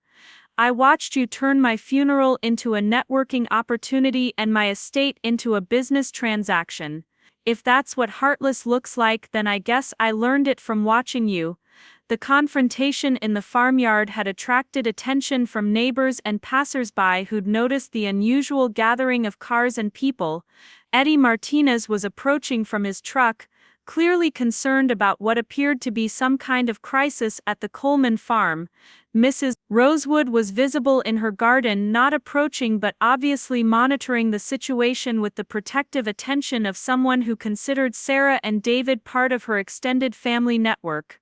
Webb made one final attempt to assert professional authority over a situation that had spiraled far beyond the scope of his original investigation. "Mr. Coleman, regardless of the family dynamics involved here, you've created a situation that has legal consequences for everyone involved. I strongly recommend that you consult with qualified legal counsel before this goes any further because there are still potential criminal and civil liabilities that could affect all parties." But Frank had already considered these possibilities more thoroughly than Webb could possibly realize, and his next words revealed the final component of his strategy that brought everything full circle. "Mr. Webb, I've been working with Patricia Winters for months to ensure that everything we've done here is either legal or defensible. I never made false statements to authorities because I never contacted any authorities. I never filed false insurance claims because I never filed any insurance claims. I never engaged in estate fraud because I never died, and my estate was never actually in probate." The legal reality of Frank's situation was more complex than anyone except Patricia Winters had fully understood. His disappearance had been voluntary, and his decision not to contact his family during that disappearance might have been cruel, but it wasn't necessarily criminal. The assumptions that other people had made about his death and the actions they'd taken based on those assumptions weren't his legal responsibility unless he'd actively encouraged or participated in specific fraudulent activities. Linda and Tom's investigation, their legal challenges, their community campaign against Sarah's fitness to inherit, all of it had been based on their assumption that Frank was dead and their conviction that Sarah had somehow manipulated the situation to her advantage. Frank's resurrection didn't just invalidate their claims about inheritance fraud, it demonstrated that their entire approach to the situation had been motivated by greed rather than genuine concern for family welfare or legal justice. The aftermath of Frank's revelation unfolded over the following days and weeks with the same methodical precision that had characterized his original plan. Linda and Tom's legal challenges evaporated immediately since there was no estate to contest and no inheritance to challenge. Webb's investigation concluded with a report that acknowledged the family's complex dynamics but found no evidence of criminal activity or fraudulent behavior that would justify further action. Most importantly, Frank's strategy had achieved its primary objective of protecting his legacy and demonstrating the true character of family members who'd claimed to care about him while actually caring only about his assets. The dairy farm continued operating under Sarah's management with Frank's active involvement, and the community's response to the revelation was largely supportive of someone who'd gone to extraordinary lengths to preserve something valuable from people who would have destroyed it for profit. Frank emerged from his mountain retreat looking remarkably healthy and rested for someone who'd supposedly been dead for 6 weeks. His reunion with friends and neighbors who genuinely mourned his loss was emotional and healing, but his interactions with Linda and Tom remained formal and distant. They'd revealed themselves too completely during his supposed death for any meaningful reconciliation to be possible, and Frank's primary concern now was ensuring that Sarah and David's future remained secure and productive. The final resolution came not in a courtroom or lawyer's office but in the familiar setting of Frank's kitchen on a warm May evening when spring had finally established itself across the Vermont countryside. Frank sat at his handmade oak table with Sarah and David, Patricia Winters, and a small group of friends and neighbors who'd been part of the community that had supported and sustained the Coleman farm for generations. There were no legal documents to sign or formal pronouncements to make, just the quiet satisfaction of people who'd successfully protected something they valued from people who would have destroyed it without understanding what they were destroying. Frank raised a glass of his homemade cider in a toast that captured everything he'd been trying to preserve and protect through his elaborate deception. To family, he said, his eyes moving around the table to include everyone who demonstrated genuine care and commitment during the most challenging period of his life. Not the family you're born into, but the family you choose through your actions and your loyalty and your willingness to show up when it matters most. To the people who understand that legacy isn't about money or property or inheritance law but about building something worth preserving and finding people worthy of preserving it. The toast was echoed around the table by people who understood that they'd witnessed something more significant than a successful deception or a defeated legal challenge. They'd seen the power of authentic relationships to survive extraordinary pressure and the importance of protecting valuable legacies from people who would reduce everything meaningful to financial transactions. Frank's plan had been risky and complicated and morally questionable in many ways, but it had ultimately succeeded in preserving not just his assets but his values and his vision for what the Coleman farm could continue to represent in a changing world. Linda and Tom returned to their respective lives and other places, their relationship with Frank permanently altered but their legal challenges definitively resolved. They'd gambled their family relationships on their conviction that Frank's estate planning was unfair or manipulated, and they'd lost that gamble when their father's still living presence made clear that his decisions had been based on decades of observing their true priorities and character. The inheritance they'd fought so desperately to claim had never been about money, it had been about values and commitment and the kind of love that shows up consistently rather than just when it's convenient or profitable. Frank lived another 8 years after his resurrection, long enough to see Sarah and David's children playing in the same farmyard where he'd taught their mother to drive and work, and understand the satisfaction that comes from taking care of land and animals and community relationships. His actual death, when it finally came, was peaceful and surrounded by people who loved him for who he was rather than what he owned. The funeral was genuinely sad but also celebratory, honoring a life well lived and a legacy well preserved and well transferred to people who understood its true value. The Coleman farm continues operating today under Sarah's leadership, providing organic dairy products to local restaurants and markets while also serving as an educational resource for young people learning about sustainable agriculture and rural life. Frank's elaborate deception has become part of the farm's folklore, a story that illustrates both the lengths to which people will go to protect what they value and the importance of understanding the difference between family members who show up and family members who just show up when there's something to gain. The morning sun cast long shadows across the Coleman farm as Sarah stood in the doorway of the red barn watching her 8-year-old daughter Emma chase chickens around the yard with the same fearless enthusiasm she'd once brought to these same chores. 3 years had passed since Frank's peaceful death at 82, and the rhythms of farm life continued with the steady persistence that had sustained this place for over 70 years. The ghost of Frank's elaborate deception had faded into family folklore, but its lessons about loyalty, authenticity, and the true meaning of inheritance remained woven into every decision Sarah made about the farm's future. Emma possessed Frank's patience with animals and his intuitive understanding of when something needed fixing before it broke completely. She could spot a cow that wasn't feeling well from across the pasture and had already mastered the art of coaxing the most stubborn chickens back into their coop without losing her temper. Sarah watched her daughter's easy confidence with the livestock and remembered her own childhood discovery that animals responded to genuine care rather than forced affection, a lesson that had proven just as valuable in human relationships over the years. David emerged from the workshop carrying a freshly repaired fence post, his movements showing the same economical efficiency that Frank had demonstrated in all his physical work.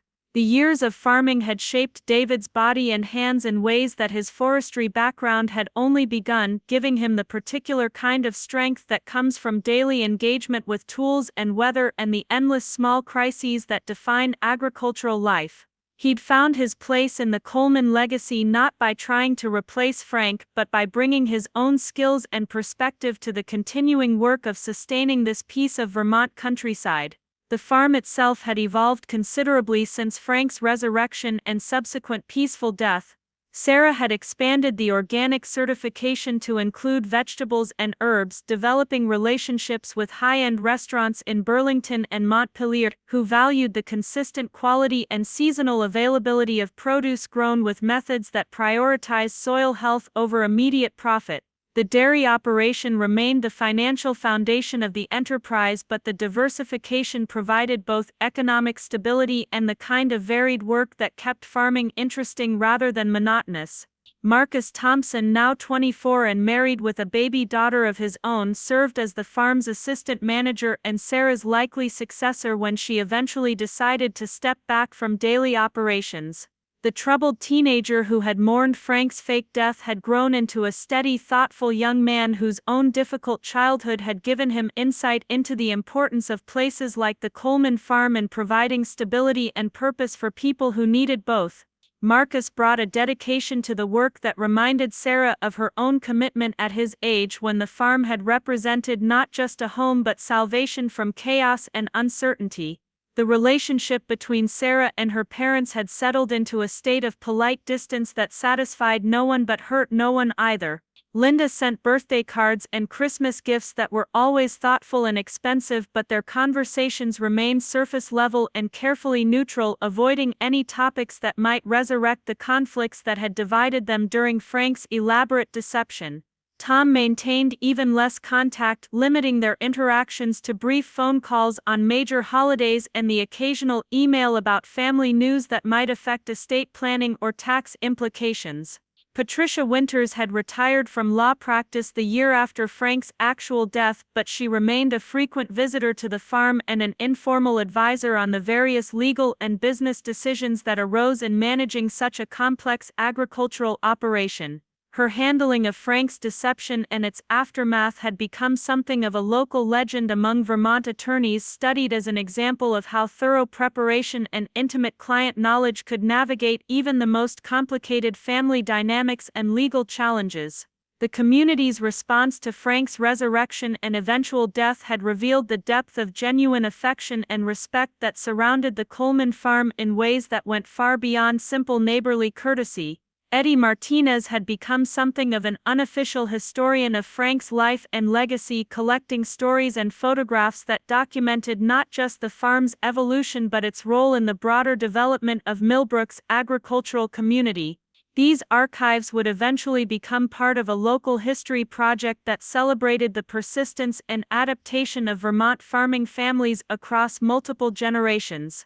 Dr. Harrison, now in his 70s himself, continued to serve as the Coleman family physician and had become a close friend who understood the particular stresses and satisfactions of rural life in ways that urban medical professionals often missed. His discretion during Frank's deception and his genuine grief during Frank's actual illness and death had demonstrated the kind of professional integrity and personal loyalty that made small-town life sustainable even during its most challenging periods. Mrs. Rosewood, well into her 80s but still maintaining her own garden and keeping careful watch over the neighborhood's comings and goings, had appointed herself as Emma's honorary grandmother and primary source of information about family history that predated Sarah's arrival on the farm. Her stories about Frank and Margaret's early married years, their struggles during difficult economic periods, and their gradual building of both financial security and community respect provided Emma with a sense of continuity that connected her to previous generations while preparing her to contribute to future ones. The physical infrastructure of the farm reflected both Frank's practical legacy and the next generation's innovations. The original red barn had been carefully restored and expanded, maintaining its historic appearance while incorporating modern ventilation and milking systems that improved both efficiency and animal welfare. The farmhouse retained its essential character but now included solar panels, updated insulation, and a geothermal heating system that reduced energy costs while demonstrating the farm's commitment to environmental sustainability. Frank's workshop had become a multi-generational space where Emma learned the same fundamental skills of measurement, cutting, joining, and finishing that had shaped both Sarah's and David's understanding of how things worked and how they could be improved when they stopped working properly. The pegboard still held Frank's hand tools in their precisely organized positions, but it also included newer implements that reflected changing technology and expanded capabilities. The workshop remained a place where problems were solved through patient analysis and careful work rather than quick fixes or expensive replacements. The hunting cabin where Frank had spent his 6 weeks of voluntary exile had been converted into a retreat space that served multiple purposes throughout the year. During busy seasons, it provided accommodations for temporary workers who helped with planting, harvesting, and maintenance projects that required additional hands. During quieter periods, it served as a writing and reflection space where Sarah worked on the farm's business planning, grant applications, and the occasional magazine articles that shared the Coleman farm's approach to sustainable agriculture with broader audiences. Emma's education reflected both the practical demands of farm life and the broader intellectual preparation she would need to navigate an increasingly complex world, regardless of whether she eventually chose to continue the family's agricultural tradition. She attended the local public school but also received hands-on instruction in animal husbandry, plant science, business mathematics, and environmental stewardship that complemented her formal curriculum. Her teachers understood that farm children often carried responsibilities and possessed knowledge that exceeded their urban peers in certain areas, and they adjusted their expectations and assignments accordingly. The financial success of the Coleman farm operation provided security but not luxury, reflecting Frank's philosophy that money was a tool for sustaining meaningful work rather than an end in itself. Sarah and David maintained modest personal lifestyles while reinvesting profits in equipment upgrades, soil improvement, infrastructure maintenance, and the kind of long-term planning that ensured the farm's viability across economic cycles and weather variations. Their approach to wealth followed Frank's model of stewardship rather than consumption, understanding that their role was to preserve and enhance what they'd inherited for the benefit of future generations. The broader agricultural community in Vermont had come to regard the Coleman farm as a model of how traditional farming methods could be adapted and modernized without losing their essential character or abandoning their commitment to environmental responsibility. Sarah served on several state committees related to organic certification, farmland preservation, and agricultural education, sharing the practical knowledge she'd gained while learning from other farmers who faced similar challenges and opportunities. The legacy of Frank's deception had evolved from family crisis to family strength, demonstrating that authentic relationships could survive extraordinary tests while superficial connections revealed their true nature under pressure. Emma knew the story of her great-grandfather's elaborate plan and understood both its moral complexity and its ultimate vindication of values that prioritize substance over appearance, commitment over convenience, and genuine care over biological obligation. The story had become part of her identity formation, helping her understand that family was something created through daily choices rather than something inherited through genetic accident. Sarah's own parenting reflected lessons learned from both Frank's example and Linda's failures, emphasizing consistent presence, genuine interest in Emma's thoughts and concerns, and the kind of unconditional support that didn't depend on perfect behavior or constant achievement. She avoided the emotional manipulation and conditional love that had characterized her own childhood, while also teaching Emma the importance of personal responsibility and the satisfaction that comes from contributing meaningfully to something larger than individual desires. The seasonal rhythms of farm life provided Emma with the same grounding in natural cycles and physical reality that had shaped Sarah's understanding of work, patience, and the relationship between effort and results. Spring planting taught planning and hope, summer growth required vigilance and adaptation, fall harvest demanded sustained effort and careful timing, and winter preservation involved both celebration of accomplishment and preparation for future challenges. These lessons in agricultural reality translated into broader life skills that would serve Emma well regardless of her eventual career choices. The Coleman farm's contribution to local food security and environmental health extended beyond its immediate economic impact, demonstrating how individual choices about land use and farming methods could aggregate into community-wide benefits. The farm's organic practices protected water quality, supported biodiversity, and provided employment opportunities that kept young people in rural areas rather than forcing them to migrate to urban centers for economic survival. Sarah understood that her stewardship role involved responsibility to neighbors and community that went beyond profit margins and property boundaries. As evening approached and the daily chores moved toward completion, Sarah found herself standing in the same spot where Frank had once watched her learn to drive the old pickup truck around dirt roads that seemed designed for patience rather than speed.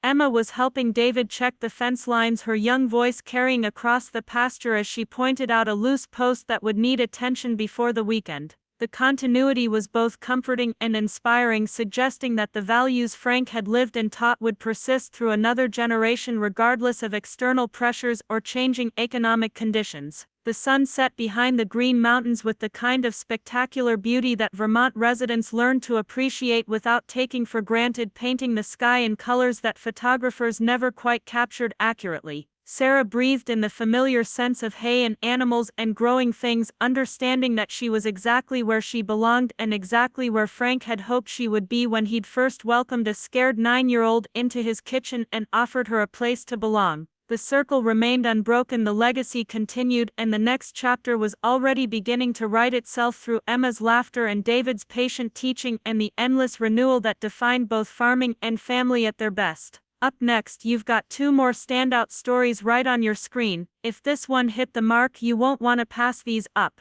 Just click and check them out.